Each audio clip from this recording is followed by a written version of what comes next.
ચાલો ગઈકાલે આપણે વાત કરી સિક્કો ઉછાળીને, એટલે વાત કઈ રીતે કે સિક્કો ઉછાળીએ, બરાબર. તો એચ આવે તેની સંભાવના કેટલી અને ટી આવે તેની સંભાવના કેટલી, બરાબર. આની આપણે ગણતરી કરવી છે સિક્કો ઉછાળ્યા પહેલા, બરાબર. ફરીવાર પાછી વાત યાદ કરો, સિક્કો હોય અને બે બાજુઓ હોય, બરાબર. એટલે એક બાજુ એચ હોય, બીજી બાજુ ટી હોય, આ પહેલી બાજુ,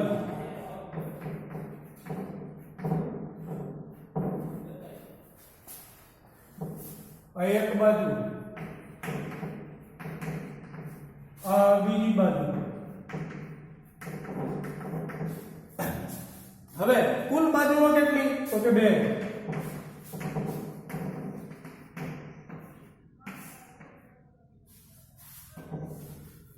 હવે આપણે ગણતરી કરવાની છે, બરાબર. એચ આવે તેની સંભાવનાની અને ટી આવે તેની સંભાવનાની. તમારે ઓલું યાદ રાખવાનું છે, બરાબર. ટેસ્ટ તમારી લેવાની હોય 25 ગુણની, તેમાંથી 22 માર્ક આવ્યો હોય તો આપણે કેમ લખીએ? તો કે 25 માંથી 22, બરાબર. હવે એ જ રીતે અહીંયા જુઓ, એચ આવે તેની સંભાવના, તો કુલ બાજુઓ કેટલી છે? તો કે બે. તો એચ કેટલી બાજુ છે? તો કે એક બાજુ, બે માંથી એક. ટી આવે તેની સંભાવના, ટી કેટલી બાજુ છે? એક. કુલ બાજુ કેટલી છે? બે. બે માંથી એક, બરાબર. હવે ગણતરી કેમ કરવાની? બે કાયદાને કીધું તું એમ, ઘટના જે આપણે સિક્કો ઉછાળવાનો પ્રયોગ છે એમાં કેટલી ઘટના ઉદ્ભવી શકે? તો કે બે. કઈ કઈ ઘટના? એક એચ પડે તે ઘટના અને બીજું ટી પડે તે ઘટના. એટલે ક્યાં? ઉપરની બાજુ, બરાબર. એ બેને આપણે કહી દીધું, બરાબર. કયા પીરિયડમાં વાત કરી છે? ફરીવાર કરું છું. એચ પડે, એચ આવે તે ઘટના, પછી બી ને કહી દઈ ટી આવે તે ઘટના. પછી બીજી શું વાત કરી? તો કે સંભાવનાને ઇંગ્લિશમાં પ્રોબેબિલિટી કહેવાય. એનો પહેલો અક્ષર કેપિટલ પી ઓફ એ અને વચ્ચે પી ઓફ એ, બરાબર. પી ઓફ એ એટલે હું? તો એક ઘટના એ ઉદ્ભવે તેની સંભાવના. શું? ઘટના એ ઉદ્ભવે તેની સંભાવના. એને આપણે શું કીધું? આ લાંબુ તો ના લખાય ને, પી ઓફ એચ આવે તે ઘટના, પણ એને ટૂંકમાં આપણે એ વડે દર્શાવી દીધા, એટલે પી ઓફ એ, બરાબર. હવે કુલ શક્ય કેટલી બાજુઓ છે? કેટલી બાજુઓ ઉપર આવી શકે છે? તો કે બે બાજુ છે સિક્કાને, એટલે બે માંથી એક. એવી જ રીતે પી ઓફ બી બરાબર બે માંથી એક, બરાબર. હવે દાખલા તરીકે એવી કલ્પના કરો, આ બે બાજુ, હવે બે બાજુ શું છે? આવો સિક્કો છે, બે બાજુ એ જોઈ કરો, બરાબર.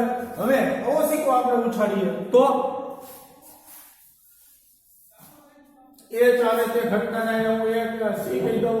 સી એચ આવે તે ઘટના અને ડી આવે તે ઘટના, બરાબર. હવે આ બીજો પ્રયોગ કરીએ છીએ. કુલ બાજુ કેટલી? બે. હવે પી ઓફ સી એટલે એચ આવે તે ઘટનાની સંભાવના. શું બચાય? સી એટલે એચ આવે તે ઘટના, બરાબર. એટલે ઘટના સી ઉદ્ભવે તેની સંભાવના, બરાબર. ધારમાં દેખાતું નથી એટલે આ બાજુ લખીએ. એચ આવે તે ઘટના એટલે ક્યાં આવે? ઉપરની બાજુ. પછી ડી આવે તે ઘટના. આપણે હવે કેવો સિક્કો ઉછાળીએ છીએ? જેની બંને બાજુ એચ છે, છાપ જ છે, એમાં કાંટો નથી, એવો ખોટો સિક્કો છે, બરાબર. હવે એની સંભાવના વિચારવાની. પી ઓફ સી એટલે પી ઓફ સી નો મતલબ શું? કે ઘટના સી ઉદ્ભવે તેની સંભાવના, બરાબર. પી ઓફ એ એટલે ઘટના એ ઉદ્ભવે તેની સંભાવના. એને આપણે નામ દીધું છે એચ આવે તે ઘટના. આ સી ને નામ દીધું છે એચ આવે તે ઘટના, બરાબર. એટલે કુલ બાજુઓ કેટલી છે? શક્ય પરિણામો, ટૂંકમાં એક સિક્કો ઉછાળવાની ઘટના છે તો કેટલા પરિણામો મળશે? બે બાજુ. એક બે બાજુ ઉપર આવી શકે, બરાબર. તો આ બે. હવે એચ કેટલી બાજુઓ? તો કે બે બાજુઓ. બે ભેગા એક ચોક્કસ ઘટના થવાની જ છે. બે બાજુ એચ હોય, બરાબર. તો એચ જ આવવાનો છે, એટલે ખ્યાલ આવ્યો? ચોક્કસ ઘટનાની આ વાક્ય યાદ રાખવાનું, ચોક્કસ ઘટનાની સંભાવના કેટલી હોય? 1, બરાબર. હવે ટી આવે તે ઘટના ખબર જ છે શું કે ટી આવવાનો જ નથી, બરાબર, કારણ કે ટી એમાં છે જ નહીં, એટલે P ઓફ D બરાબર શું થાય? કુલ કેટલી બાજુ છે? 2. ટી વાળી બાજુ કેટલી છે? એકઈ નહીં, બરાબર, એટલે 0. આ કેવી ઘટના છે? ચોક્કસ ઘટના છે, ચોક્કસ ઘટના, બરાબર. આ કેવી છે? અશક્ય ઘટના, બરાબર. હાલો, સમજાઈ ગયું? એટલું ધ્યાનમાં રાખજો.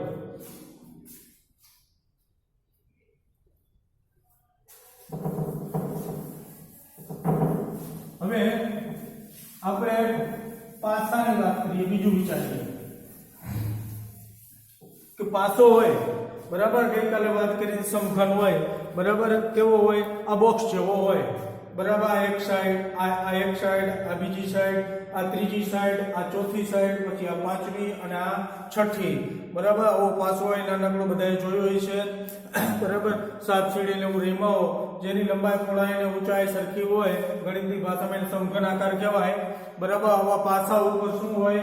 દરેક બાજુ, પહેલી બાજુ આમ 1 હોય, પછી 2 હોય, પછી 3 હોય, પછી 4 હોય, પછી 5 હોય અને 6 હોય, બરાબર. આ ગઈકાલે વાત કરી, ફરીવાર વાત રિવિઝન કરીએ, બરાબર. થોડુંક છે ધોરણ આપણું બદલાવાનું હોય, બરાબર, એટલે થોડીક આપણને તકલીફ પડે, બરાબર, પણ એકદમ સહેલું છે. હવે આ પાસાના અંકો, પહેલી સાઈડ 1, બીજી સાઈડ 2, ત્રીજી સાઈડ 3, ચોથી સાઈડ 4, પાંચમી સાઈડ 5 અને છઠ્ઠી સાઈડ 6. હવે આ પાસો ફેંકીએ, બરાબર. પાસો ફેંકવાનો પ્રયોગ કરવાનો છે, બરાબર છે? સમજ પડી ગઈ? હવે એક આવે તે ઘટનાની સંભાવના આપણે શોધવાની છે. એવી જ રીતે 2 આવે તે ઘટનાની સંભાવના શોધવાની છે. એવી જ રીતે 3 આવે, 4 આવે, 5 આવે અને 6 આવે તે ઘટનાની સંભાવના શોધવાની છે, બરાબર. તો આપણે એ બધી ઘટનાઓ છે, શક્ય તમામ ઘટનાઓ, બરાબર, એને આપણે લખીએ, નામ દઈ દઈએ. મેં ગઈકાલે કીધું હતું, બરાબર, ABCD ના બધા કેપિટલ લેટર્સ વડે એ ઘટના નામ દઈ દેવાનું. એક આવે તે ઘટના ક્યાં આવે? ઉપરની સાઈડ, બરાબર, સમજી લેજો. 1 આવે એટલે આમ પાછો ફેંકીએ, કયો અંક માન્ય ગણીએ છીએ? ઉપરી હશે, બરાબર. 1 આવે તે ઘટનાને 1 કહું, પછી 2 આવે તે ઘટનાને B કહું, C એટલે 3 આવે તે ઘટનાને C કહું, પછી D ને 4 આવે તે ઘટનાને D કહું, પછી 5 આવે તે ઘટનાને E કહું, એવી રીતે 6 આવે તે ઘટનાને F કહું, બરાબર. હવે આપણે આની સંભાવના, હવે જો 6 બાજુ છે, એ 6 માંથી કોઈ પણ આવી શકે, રેડી? હવે એની સંભાવના શોધવીએ. P ઓફ A એટલે ઘટના એ ઉદ્ભવે તેની સંભાવના, ઘટના એ ઉદ્ભવે તેની સંભાવના. એ એટલે શું છે? 1 આવે તે, આયા આનો મતલબ શું થાય? એની જગ્યાએ બોલીએ કે 1 આવે તે ઘટનાની સંભાવના, આવું 1 આવે તે ઘટનાની સંભાવના એ લખી તો લાંબુ થાય, એટલા માટે આપણે એને ABCD E F વડે દર્શાવી દીધા. હવે યાદ કરો કેમ કરવાનું? 25 માંથી 22, બરાબર. 1 છે, આમાં કેટલી વખત છે? તો કે 1 વખત છે. કુલ બાજુઓ કેટલી છે? 6, બરાબર. શક્ય હોય એમાંથી આપણી જે ઘટના છે, બરાબર, એનો મતલબ આવો 6 માંથી 1, બરાબર. પછી P ઓફ D બરાબર 6 માંથી 1, P ઓફ C બરાબર 6 માંથી 1, P ઓફ D બરાબર 6 માંથી 1, બરાબર. પછી P ઓફ E બરાબર 6 માંથી 1 અને P ઓફ F બરાબર 6 માંથી 1. જો બધાની સરખી સંભાવના છે. આ પાસો ફેંકા પહેલા આપણે ગણતરી કરીએ છીએ, બરાબર. આ બધી પ્રાથમિક ઘટનાઓ કહેવાય, બરાબર. જે સિક્કો ઉછાળવાનો જે પાસો ફેંકવાનો જે પ્રયોગ છે, બરાબર, એની શક્ય તમામ ઘટનાઓ, બરાબર, એની શક્ય તમામ ઘટનાઓ એને પ્રાથમિક ઘટનાઓ કહેવાય, બરાબર, અને બધી જ પ્રાથમિક ઘટનાઓ છે એની શક્યતા કેવી છે? 1/6 1/6 એટલે આ બધી ઘટનાઓ સમસંભાવી કહેવાય. બરાબર, આ શબ્દ યાદ રાખવાનો કે બધી જ ઘટનાઓ ની શક્યતા સંભાવના સમાન હોય તો એ સમસંભાવી ઘટનાઓ કહેવાય. બરાબર, અને બીજી એક વસ્તુ એ જોવા મળશે તમને કે અહીંયા હું જે કરું છું એ જોજો, P of A વત્તા P of B વત્તા P of C વત્તા P of D વત્તા P of E વત્તા P of F આનો સરવાળો કરું તો 1/6 વત્તા 1/6 વત્તા 1/6 વત્તા 1/6 વત્તા 1/6 વત્તા 1/6 બરાબર, એટલે જવાબ હોતા છે બધાનો 6 હશે એટલે ઉપર 1 વત્તા 1 વત્તા 1 વત્તા 1 વત્તા 1 વત્તા 1 બરાબર, એટલે 1 2 3 4 5 6 6/6 બરાબર 1. બરાબર, આની ઉપરથી હું જોવા મળ્યું કે કોઈ પણ ઘટનાની શક્ય તમામ પ્રાથમિક ઘટનાઓનો સરવાળો છે એ 1 થાય. બરાબર, આની પહેલાનું યાદ કરો. બરાબર, આની પહેલાનું યાદ કરો, સિક્કાવાળી વાત યાદ કરો. P of આ A ચાવે તે ઘટના,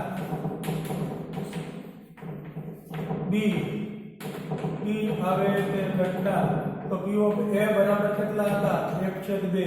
એવી રીતે P of B બરાબર કેટલા હતા? 1/2. બરાબર, સિક્કામાં કેટલી પ્રાથમિક ઘટનાઓ હોય? 2. બરાબર, તો આ P of A વત્તા P of B કરો કેટલા થાય? 1/2 વત્તા 1/2 બરાબર કેટલા થઈ ગયા? 1. એટલે કોઈ પણ ઘટનાની તમામ પ્રાથમિક ઘટનાઓનો સરવાળો કેટલો થાય? 1. આ વાત યાદ રાખવાની. કઈ કઈ વાત યાદ રાખવાની?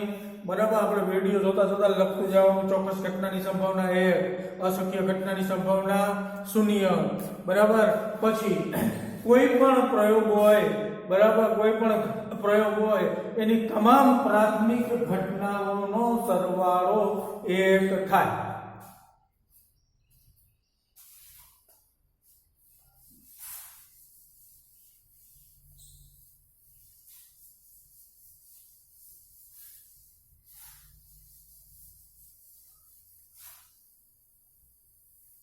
હવે હું તમને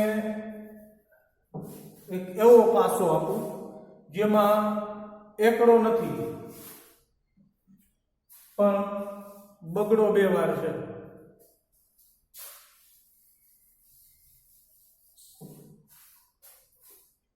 બરાબર, તો આની પ્રાથમિક ઘટનાઓ કેટલી ઉદ્ભવી શકે? 1 2 3 4 5 6 હતા તો 1 આવે, 2 આવે, 3 આવે, 4 આવે, 5 આવે, 6 આવે, તો 6 પ્રાથમિક ઘટનાઓ શક્ય છે. પણ હવે આ પાસો બદલાયો આપણે. બરાબર, પાસો બદલાયો આપણે. કેવો પાસો રહ્યો? તો કે બે સાઈડ બગડો છે, એકડો નથી. ત્રીજી સાઈડ તગડો, ચોથી સાઈડ ચોગડો, પાંચમી સાઈડ પાંચડો, છઠ્ઠી સાઈડ છગડો છે. એટલે આમાં કેટલી પ્રાથમિક ઘટનાઓ ઉદ્ભવી શકે? 5. 2 આવે, 3 આવે, 4 આવે, 5 આવે અને 6 આવે. ભલે બગડો 2 વાર આવશે તો એ બગડો આવે, પેલી સાઈડે આવે, બીજી સાઈડે આવે, તો એ બધાને શું કહેવાય? બીજ કહેવાય. હવે આપણે આની સંભાવનાની ગણતરી કરવાની છે. મારી પાસે એક પાસો છે, બરાબર, એમાં 2 સાઈડ આ બગડો લખેલો છે અને આ બગડો લખેલો છે. હવે હું તમને એમ કહું, તમે મારી સામે બેઠા હો એટલે કહું કે છોકરાઓ હવે હું પાસો ફેંકું છું. હું ફેંકું એટલે ઉપરની સાઈડ શું આવશે? જો તમે સાચા પડશો તો તમને ઇનામ આપવામાં આવશે. બરાબર, તો હવે તમે કયો અંક પસંદ કરો? મને તો કોઈ એમ કહે એટલે હું 2 પસંદ કરું. શા માટે? કારણ કે તમે 2 પસંદ કરો. શા માટે? કારણ કે 2 આવવાની શક્યતા બીજા કરતા કેવી છે? ડબલ છે. બરાબર, એ હવે આપણે ગણતરી કરીએ. બરાબર, P of B એટલે કુલ કેટલી બાજુઓ શક્ય છે? 6. બધાયમાં 6 જ. પણ હવે P of B એટલે 2 આવે તે ઘટના. હવે 2 કેટલી વખત છે? કેટલી બાજુ છે? તો કે 2 બાજુ છે બગડા. એટલે અહીંયા શું આવશે? B ના ઘટકો કેટલા થઈ ગયા? બરાબર, B વાળી બાજુઓ છે એ કેટલી થઈ ગઈ? 2. બરાબર. જ્યારે 3, 4 અને 5 માં કેટલું છે બધે? 1/6 1/6. જો બીજી 3 આવે, 4 આવે, 5 આવે ને 6 આવે. P of C એટલે 3 આવે, P of D એટલે 4 આવે, P of B એટલે 5 આવે, P of F એટલે 6 આવે. આ જો આ 1/6 છે અને આ કેટલા છે? 2/6 છે ને? અહીંયા બમણા થઈ ગયા એટલે ગુણ્યા 2 2/6. જો આ બમણા સૂચન કરે છે ને 2/6. એટલે 2 આવે તે ઘટના છે એની સંભાવના છે 3, 4, 5 અથવા 6 ની સરખામણીએ કેટલી છે? 2 ગણી છે. જો આ 2 ગણું સૂચન કરે છે ને બધાય કરતા. બરાબર. હા, એટલે હવે આપણે સૂત્ર તરફ જઈ રહ્યા છીએ. બરાબર. સૂત્ર એટલે જો 6 એટલે પાસાના કુલ બાજુઓ. એટલે આપણે લખશું કુલ ઘટકોની સંખ્યા. બરાબર. હવે આ 2 શું છે? તો કે ઘટના B. આ ઘટના B 2 આવે તે ઘટના. બરાબર.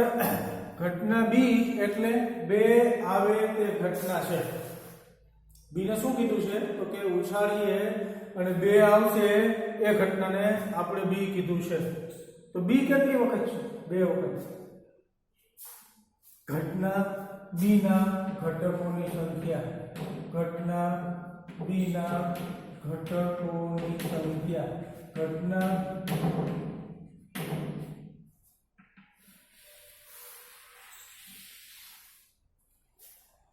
બરાબર. પહેલા સૂત્ર લખવાનું છે, પછી આ લખવાનું છે.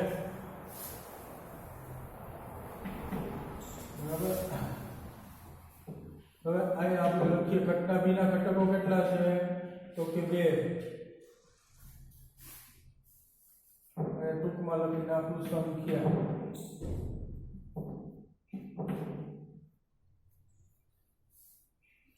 2/6. જો આ સૂત્ર કુલ ઘટકો પાસાના. પાસો ફેંકવાનો પ્રયોગ છે. કુલ ઘટકો કેટલા? 6. હવે ઘટના B ના ઘટકો કેટલા? ઘટના B એટલે કે 2 આવે, આ પાસો ફેંકીને ઉપરની સાઈડે 2 આવે તે ઘટનાને આપણે B કીધું છે. બરાબર. તો એમાં B ના કેટલા ઘટકો છે? પાસો ફેંકતા. બરાબર. પાસાની 2 સાઈડ. બરાબર. મેં તમને કીધું આ બગડો લખેલો છે ને આ બગડો લખેલો છે. બરાબર. એટલે પાસો ફેંકશું. બરાબર. તો આ સાઈડ આવશે, આ સાઈડે 2 છે ને આ સાઈડે 2 છે. એટલે 2 ના ઘટકો કેટલા થયા? 2 લખેલી બાજુઓ કેટલી થઈ? તો કે 2. એને કહેવાય ઘટના B ના ઘટકોની સંખ્યા છેદમાં કુલ ઘટકોની સંખ્યા. 2/6. બરાબર. એટલે પછી અહીંયા શું લખવાનું? તો કે P of C બરાબર ઘટના C ના ઘટકોની સંખ્યા છેદમાં કુલ ઘટકોની સંખ્યા. પછી P of D બરાબર શું લખવાનું? ઘટના D ના ઘટકોની સંખ્યા છેદમાં કુલ ઘટકોની સંખ્યા. એવી રીતે P of E બરાબર તો કે ઘટના E ના ઘટકોની સંખ્યા છેદમાં કુલ ઘટકોની સંખ્યા. પછી P of F બરાબર ઘટના F ના ઘટકોની સંખ્યા છેદમાં કુલ ઘટકોની સંખ્યા. કુલ ઘટકો બધામાં 6 જ રહે. જ્યારે C, D, E અને F ના જે ઘટકો છે એ એક રહે. કારણ કે પાસું છે એની એક જ બાજુ 3 છે. એવી જ રીતે એક જ બાજુ 4 છે, એક જ બાજુ 5 છે અને એક જ બાજુ 6 છે. જ્યારે 2 છે એ કેટલી બાજુ હતા? 2 બાજુ હતા. બરાબર. ચાલો આ સૈદ્ધાંતિક સંભાવના જે છે કે પ્રયોગ આપણે કર્યા પહેલાની જે ગણતરી કરતા હોય એના માટે તમારે આ સૂત્ર લખવાનું. પછી દાખલો કયા રકમ કયા પ્રકારની છે? બરાબર. એમાં પ્રયત્ન લખ્યું હોય તો કુલ પ્રયત્નોની સંખ્યા એ આપણે દાખલા ગણશું એટલે તમને આવડી જાય. પણ અત્યારે તમારે આ સૂત્ર યાદ રાખવાનું છે. બરાબર. પછી ધોરણ 9 ની અંદર શું આવે છે? બરાબર.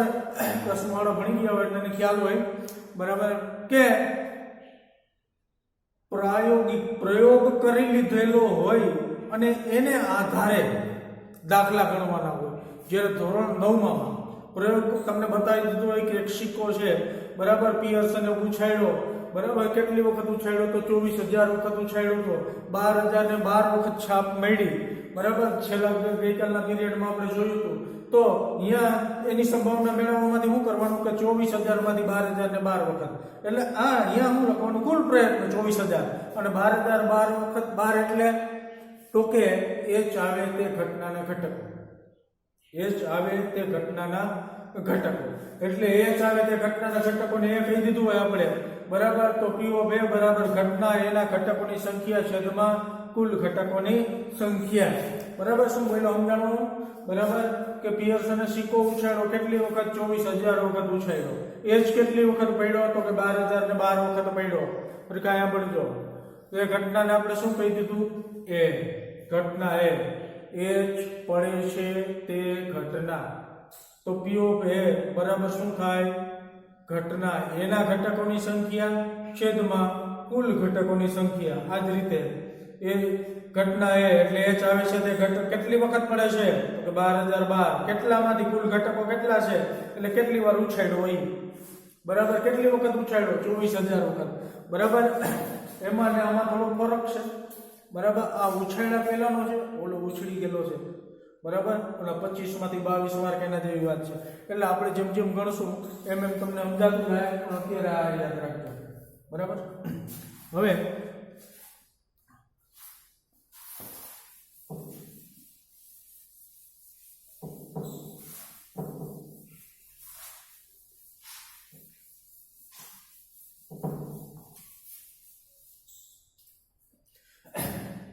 બીજી વાત આ પ્રાથમિક ઘટનાઓનો સરવાળો કેટલો થયો 1 બરાબર જો અહીંયા 1 થયો ભૂલી ગયો POB બરાબર 2/6 POC બરાબર 1/6 POD બરાબર 1/6 POB બરાબર 1/6 અને POF બરાબર 1/6 એ બધાનો સરવાળો કરશો એટલે 1 થાય બરાબર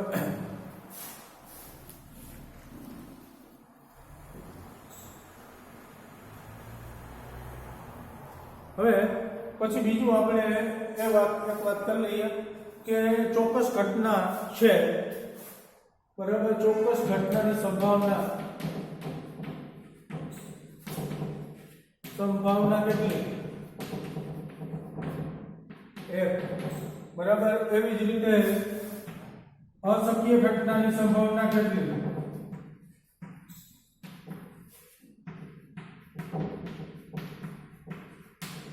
0 હવે કોઈ પણ ઘટનાની સંભાવના 1 કરતા વધારે હોય કે 0 કરતા ઓછી હોય બરાબર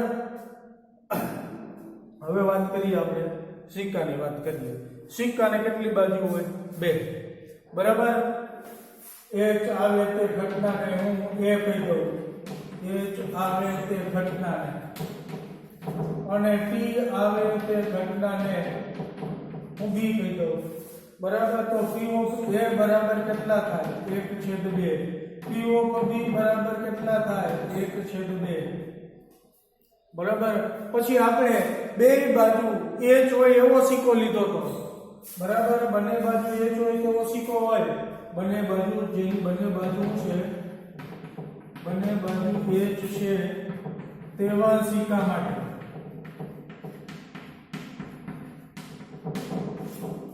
બરાબર તેવા સિક્કા માટે એ આ લખીએ કે એ POA એટલે h આવે તે ઘટનાની સંભાવના કેટલી તો કે 2 માંથી 2 જો બે બાજુ આપણે ભણી ગયા થોડા ટાઈમ પહેલા કે 2 આવે બે બાજુ h હોય તેવા સિક્કા માટે h આવવાની સંભાવના h જ આવવાનો છે ગમે એ બાજુ પડશે 1 અને t આવે તેની સંભાવના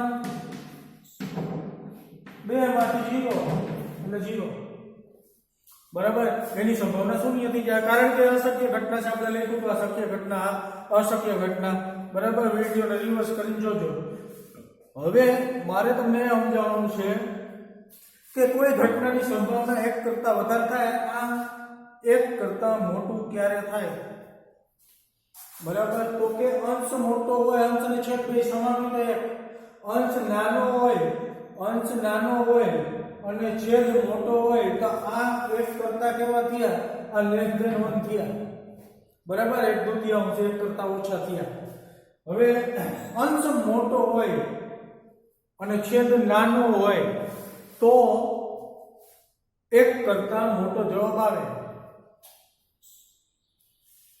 સમજી ગયા?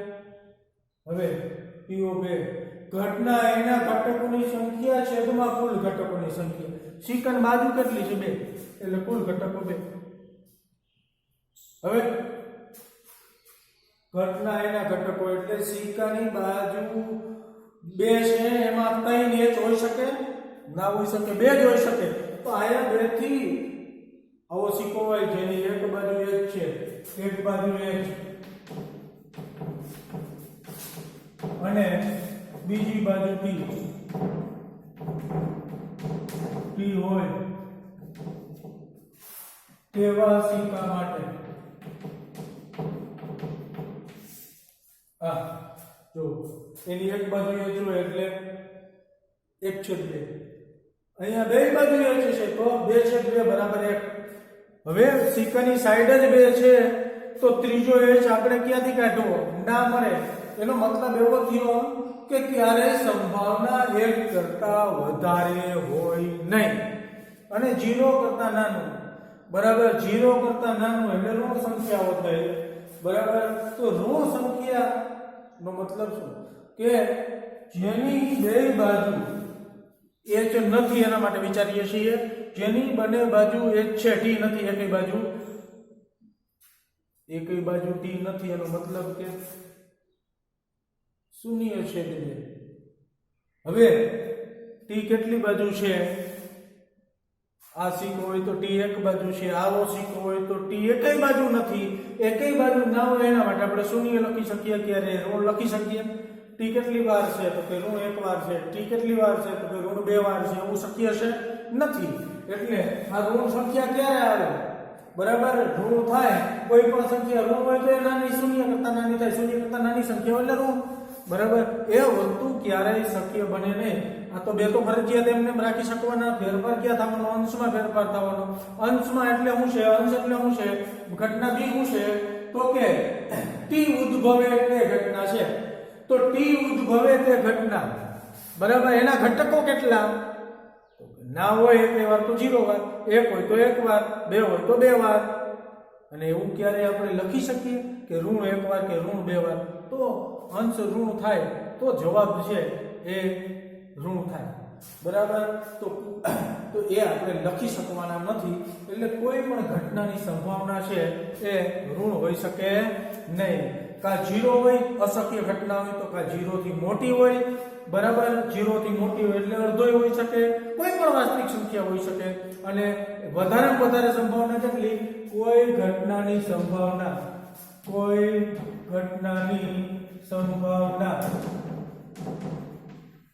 બરાબર 0 કે 0 થી મોટી. આનો મતલબ હું આમ હોય તો ખાલી આવી નિશાની હોય તો 0 થી મોટી.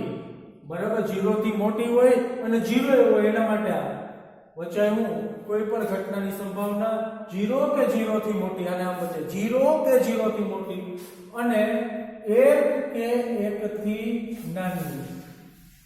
આ એક બીજી વાત યાદ રાખવાની. બરાબર,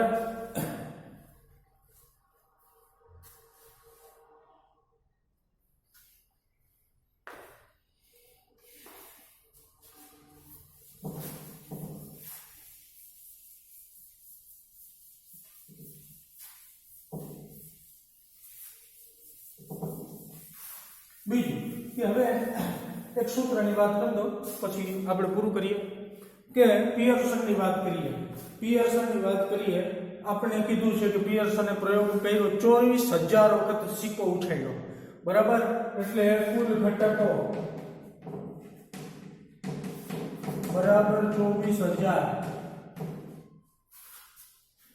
આ પ્રાયોગિક સંભાવના શોધવાની છે. પ્રાયોગિક સંભાવના,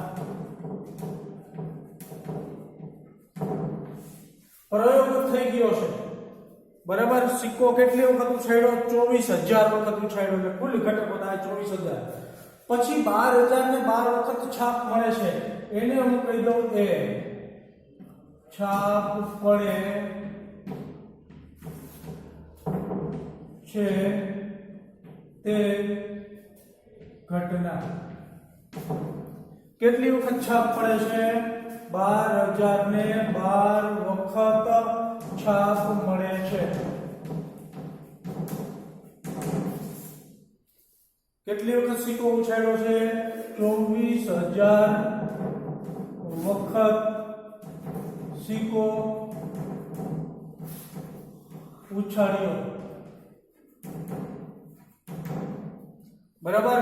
એટલે કુલ ઘટકો કેટલા થયા? 24,000. અને છાપ પડે છે તે ઘટનાને આપણે સંભાવના મેળવવાની છે. કેની? તો કે છાપ પડે છે તે ઘટનાની સંભાવના શોધવાની છે. તો આપણે શું લખવાનું હવે? P of A. આનો મતલબ શું થાય? ઘટના એ ઉદ્ભવે તેની સંભાવના. બરાબર. અહીંયા શું લખવાનું? છેદમાં સૂત્ર લખાવ્યું, એમાં શું લખાયું? કુલ ઘટકોની સંખ્યા લખાવી ને. બરાબર.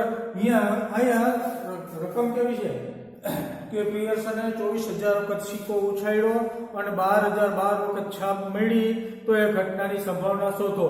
બરાબર. જો આ પ્રયોગ થઈ ગયેલો છે ને પછી આપણે ગણતરી કરવાની, એટલે એને આપણે પ્રાયોગિક સંભાવના કહીએ. બરાબર.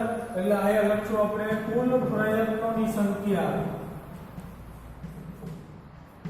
તમને મેં હમણાં શીખવાડ્યું કુલ ઘટકોની સંખ્યા લખી શકો, કઈ વાંધો નહીં, પણ આને પ્રયત્ન કર્યો છે એટલે આપણે પ્રયત્નોની સંખ્યા લખશું. બરાબર. હવે અહીંયા શું લખાયું? ઘટના એના ઘટકોની સંખ્યા લખી શકો. બરાબર. પણ અહીંયા લખો ઘટના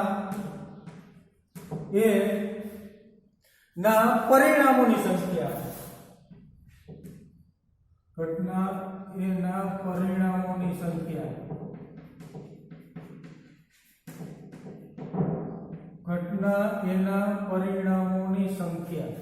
ઘટના એ કેટલી વખત આવી? તો કે 12,012 વખત. કુલ પ્રયત્ન કેટલા ગયા? તો કે 24,000. આ કરશો એટલે 0.505 થશે. બરાબર. ચાલો, બધી એક જ વાત છે. અહીંયા કુલ ઘટનાના ઘટકોની સંખ્યા લખો, છેદમાં કુલ ઘટકોની સંખ્યા લખો. પણ આ તો તમારા ટેક્સ્ટબુકમાં આવું આપેલું હોય. બરાબર. એટલે કોઈ પ્રશ્ન તમને ના થાય. અને આ સિક્કો ઉછાળ્યા પહેલા આપણે વાત કરીએ કે ભાઈ 2,000 વખત સિક્કો આપણે ઉછાળીએ. બરાબર. 2,000 વખત સિક્કો ઉછાળીએ તો 2,000 એ પછી વાત કરી. ચાલો વળી પાછા આડાવડા થાવો છો. પણ ટૂંકમાં એક પ્રયોગ થઈ ગયેલો હોય અને જે સંભાવના મેળવવાની હોય એને ટૂંકમાં પ્રાયોગિક સંભાવના કહેવાય. બરાબર. પછી એક સિક્કો આપણે ઉછાળવાનો બાકી છે અને એની આપણે સંભાવના શોધવાની ગણતરી કીએ અને આપણે જે પાસા માટે સિક્કા માટે કર્યું હતું એને સૈદ્ધાંતિક સંભાવના કહેવાય. બરાબર. એટલે તમારે 9મા ધોરણની અંદર આ પ્રકારના બધા દાખલા આવશે. બરાબર. જ્યારે 10મા ધોરણની અંદર જે સંભાવના ટૂંકમાં સૈદ્ધાંતિક સંભાવના એટલે કે પ્રયોગ કર્યા પહેલાની ગણતરી આવશે. બરાબર. બીજી વાત છે હવે આપણે આવતા પીરિયડમાં કરશું. એક ખાસ વસ્તુ યાદ રાખજો. બરાબર. દાખલા બધાને આવડી જ જવાના છે એટલે ખોટું ટેન્શન લેવાનું નથી, પણ ખાસ કરીને વિડીયો 2-3 વખત જોઈ નાખવાના. બરાબર. અને કાંઈ પ્રશ્ન થાય તો ફોન કરવાનો.